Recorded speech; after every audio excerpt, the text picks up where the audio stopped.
Great, go ahead. Not to, I'm not trying to advertise or anything, but I do offer a children's dance program when COVID was not an issue so just offering something for after school that's active and involve kids of all ages and brings in other children from other communities so that our kids are sort of introduced to kids who they may be down the road involved in high school with. So that's been excellent. a fun thing for me for the last couple of years, and hoping to get back to it when we can safely do so. Wonderful, thank you. I see Elizabeth and then Esther. You were saying from other communities, Terry, we're lucky to be in a community of other communities as well, like our mountain towns. Like I feel like that's an asset that we are able to partner with other towns on things. Excellent, thank you. Esther? We have a very active and vibrant group of volunteers in our rescue squad, and they certainly are there to serve families. Mm-hmm. Great. And it's the only, I believe it's the only free rescue squad that is still working in the whole state. Now, do I have this right that there are oh no, that's fire department. There are 2 fire departments. Okay. One rescue squad, right. Okay. Got it. Thank you. We got a couple of minutes left if anyone has last. Chris? Was the library mentioned? What about it? I was going to ask the same thing. Yeah. Is the local library an important resource for youth and families, or anyone have reflections on that? They do have youth programs there quite a bit. So, yes. And I actually think they serve our older population pretty consistently and have continued to do that through COVID. They host book clubs as well, and they have art exhibits there. Great. I happened to see an art exhibit there recently from Esther Fishman that was beautiful. Great. Well, let's think about, does anyone have a last word on assets that you want to share before I move on? Anyone who hasn't had a chance to share a reflection? The farmer's market. Oh, great. There's a farm. Is that a weekly market in the summer? Yep. Every Saturday from May something to October something. There's always lots of kids running around and families hanging out. And nice. Is the farmers market primarily farmers and vendors that are in Londonderry, or does it draw from? I guess it draws from all over. It draws from I'd say mostly the southern Vermont region. Excellent. Thank you. All right, well, let's go ahead and shift. I know it's lovely to talk about assets, but I'm sure you have some challenges that you want to share when you think about supporting youth and families in the community. Does anyone want to start with a challenge that you want to share?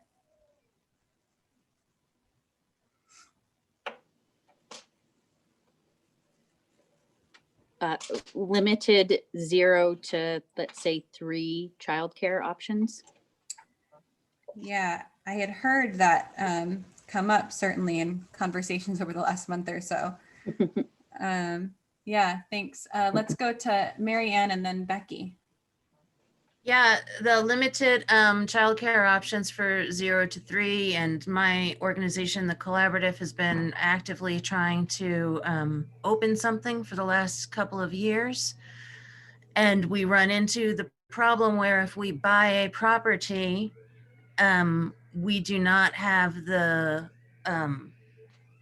septic system in place to hold as many clients as we would need to be successful. So although we're in a position to try to purchase something and get something going, we can't make it feasible because we're limited to only having 9 enrolled or 8 enrolled clients. And that's just enrolled, that's not even on premise. So that issue has literally stopped us in our tracks. after having an advisory committee and doing work and even putting bids in on houses. So that's the huge barrier for me right now. Got it. Thanks, Marianne. That's really helpful to understand what's underneath some of those challenges to expanding the childcare options. Other challenge? Oh, Becky. I was going to go to Becky next. Yeah, I lowered my hand because Okay. the challenge has already been raised. I have a 2.5-year-old that goes to the Montessori school, which is fantastic, and I have a 7-month-old that I can't find Oh. anywhere to put him. Yeah, it is so hard. Thank you for sharing that. Nikki? I'm thinking like maybe at the state level, like regulations for like part of the challenge I feel like for childcare providers is that they either have to fly under the radar and like, you know, get paid cash, or they have these like, you know, particularly kind of like onerous, you know, kind of regulations that they have to, you know, classes they have to take every year, even though they've been doing it for 25 years, or, you know, so maybe a harder look at maybe at state regulation for childcare, in-home childcare could be something to look at. Great. Thank you. Other challenges, Marianne, go ahead, and then I had a follow-up question. Sorry. Yeah. So not just for home childcare, but for us to be getting a good workforce together to even hire under the regulations that are in place right now. We would attempt it, but we recognize that it is hard to maintain part-time staff at a good rate in an area where the qualifications to have staff for childcare is so rigorous. Yeah. Thank you, Marianne. Esther? I would say on the tails of that, and this maybe belongs in the economic group, but if we had more affordable housing to attract more younger families who need childcare, but also would need jobs and fill those jobs, that would be so helpful. Yeah. Thanks, Esther. Diane?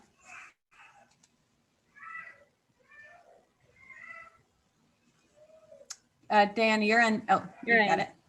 As far as childcare goes, also what happens is what Esther's bringing up about affordable housing is then can people even afford childcare with the types of jobs that we tend to have in Londonderry? So it's a big circle. Yeah, I hear that and know that you're not the only community grappling with this challenge. I see Allie nodding her head.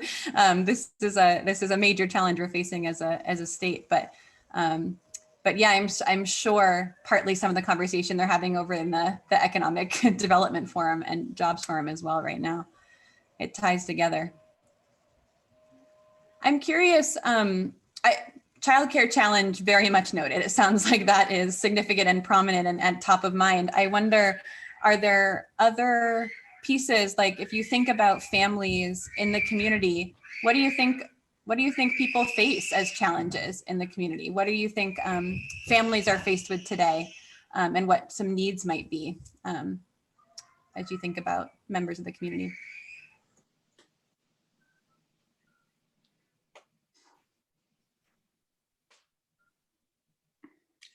I can't hear you. Yes, I'm sorry. I'm muting intermittently due to my 2-year-old in the background, and I'm so sorry about that. Let's go Esther and then Nikki.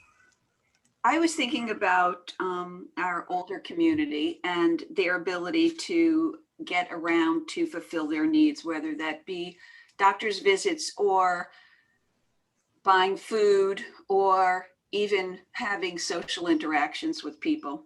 Transportation is an issue, and because we're so rural and so spread out, it's even a bigger issue. So even if we had a bus coming through the middle of town, we have people living off of dirt roads that don't have access to get to that part of the transportation. Yeah, thank you. I'm really glad, Esther, that you brought that up, because I do want to think of this topic on that full spectrum of family, right? Of thinking from our youngest children all the way up to the oldest community members. I think that's important. Nikki? Esther, you should have came to that community partners meeting last week. But I'll see you in the transportation group. We're working on it at Neighborhood Connections. So yes, oddly enough, because we had so many positive things to say about recreation, but I would probably put equal amount of those things in the challenge column. Recreation for, like just things to do for families. That's really accessible. Like, life is tough, tiny humans. How do we make it super easy to do things? There's no movie theater. There's no there's outdoor play space, but there's no indoor play spaces. It's super snowy and cold for half of the year. If you're not skiing, like, what are you doing with tiny people? So I would say for families, like recreation and like constructive things to do inside as well. Like, I think that's, still a huge challenge here. And of course, transportation. I'll see you in that session. Yeah. Yeah, I think we're gonna see a lot of overlap in these sessions, which is great, right? It's always, I actually really enjoy going back through the notes and really seeing where things add up, because that's where you really find, like, what are those important transformational points for a community? And those are the things that come up in all these sessions. So that's great. I think is it Kathleen this time? Or Chris? No, it's me again. Okay, go ahead. That's right. So I was basically kind of reiterating what Nick just said about particularly for kids or for non sports or outdoor activities, additional things for that. If your kid isn't super athletic or things like that, activities for kids. There are some things, but I think there's less of that, where it's great, all the opportunities we have outside. And then the other thing I would say is I think there's a challenge in our community just with the reality that all of our high schoolers pretty much go to Manchester. BABA is an amazing school, but it means that they're all sort of out of our community while they're in high school.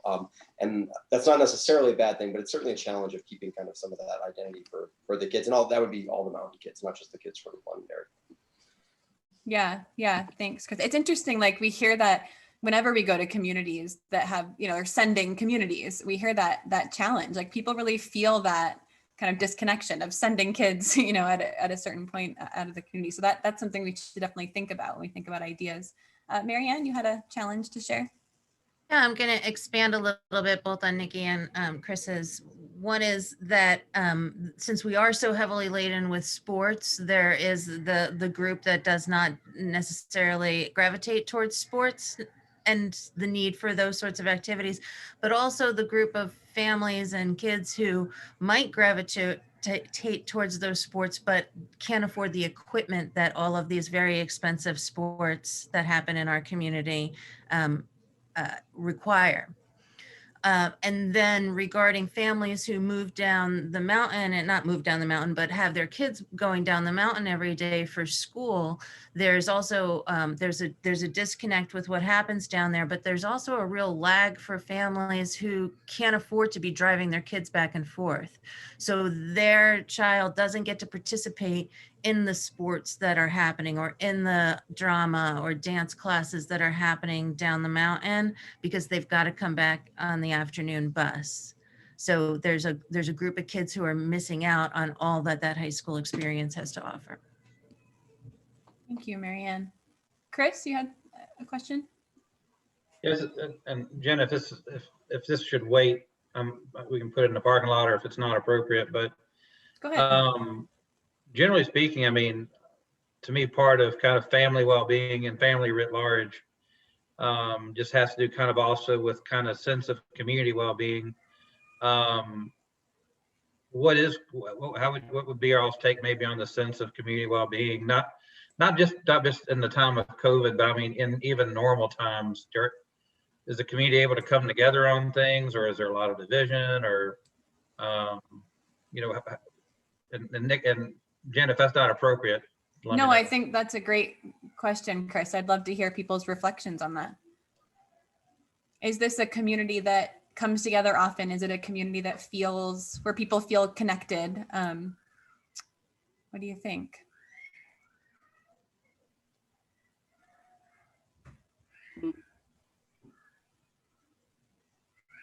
I'm seeing people contemplating. Uh-oh. Nikki? I was gonna say, I think there's pockets. You know, I think you're really, really disconnected when your kids are, before your kids get to school, you're just kind of out there by yourself for years. And then I think once you get into one of the schools, the little school, the Montessori school, that becomes kind of your group.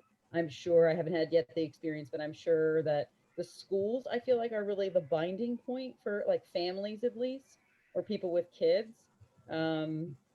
But outside of that, that's a tough question. I think it's very easy to be disconnected up here because you have to put a lot of effort in to be connected, I should say. I'd say that's a challenge for people, especially, like I said, if you have the tiny humans that's already, and full-time work jobs, you know, sometimes it can just feel like it's too much to have to put in that extra effort to then build relationships and maintain those relationships and to have what I think is essential to that community, sense of community. So I'd say the schools are pretty central in the world of family, Yeah. the family connections. Thanks, Nikki. Jason, you wanted to bring something up? And then I see Kelly and Elizabeth next. Yeah. Oh, Jason, you're muted. Hello, I just kind of wanted to offer an additional caveat with that question about communities. There are some types of conversations where you can define a resilient or a sustainable community as a group of individuals that know how to access networks when there is disaster of any sort, psychological, trauma, weather related, and come together to solve a problem based on those networks. So if that helps, feel free to discuss how you connect through networks to make your community sustainable and resilient. Great, thanks, Jason. Let's go to Kelly next and then Elizabeth, and then I want to shift our conversation a bit. Go ahead, Kelly. And you got it.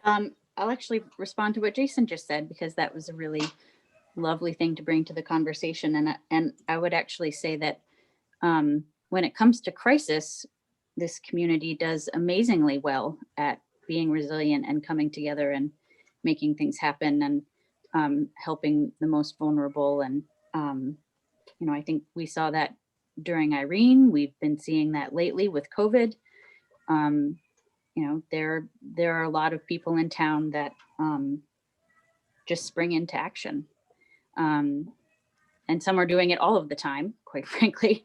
But I would say that would go under the asset part of the conversation. Yeah, I was going to say we should plug that in on the asset side. Yeah. Nick's on it. But I would also say that there's, and this is going to come off sounding probably more of a downer than I mean it to, but because we are sort of a resort community, there are also two very different socioeconomic groups in the community. There's the housing challenge for people who live and work here, and then there's a whole other housing market for those who just come vacation here. And that while that also brings a lot of positive things to the community, it does present some challenges as well. Okay. Thanks, Kelly. Elizabeth, do you want to share maybe a last challenge before we move on? Well, I was going to piggyback on Nicole a little bit. I think one of the, like, intergenerationally, I feel like there's like a gap sometimes, like beyond like kids, people with little kids kind of feel disconnected from people with kids who feel disconnected with people whose, kids are in high school or college. And I think there's not a lot of things that like bring those people together. And I happen to be in a lot of like weird pockets. Like I work at the elementary school. My mom works for the town, so I do stuff with her, and I go to the church. And I feel like there's not necessarily a lot of overlap in a lot of those places, if that makes sense. Anyway. It absolutely does. Yeah. Yeah. There's pockets of the community that connect. And doing different things. And sometimes, anyway. But what are the ways that those are connecting to each other and bridging across those different spaces? Yeah. So maybe like bridging those gaps between some of these organizations and like assets in the community. Yeah. I think that's a great observation. Esther, did I see your hand? Maybe? Yes. Okay. Yeah, I was just going to say something similar to what Kelly was saying, that we are a very economically diverse population here. And the community tends to stick with the people of similar economic means. So when you're in school, that's great. You might meet other parents and that might not come into play, but I know from my experience, it does. So I do think those two groups don't have a chance to interact as in a healthy way. Mm-hmm. Yeah, thank you. Well, I think does somebody have a last word, especially someone who hasn't had a chance to share any challenges that you want to make sure on the table before we get to brainstorming? Well, let me take a second to just reflect on where we are. So we shared quite a few assets in the community, but we also just brought up some thoughts around things that we could work on as a community. And certainly it sounds like front and center is that childcare piece. There isn't any, and the community has found ways to work on that, but it's gotten stuck in a few ways. So I think that's important to touch on. Somebody brought up the isolation of some older community members and how can we make sure that they're feeling connected, especially when there's a lack of transportation, which kind of shows up as another challenge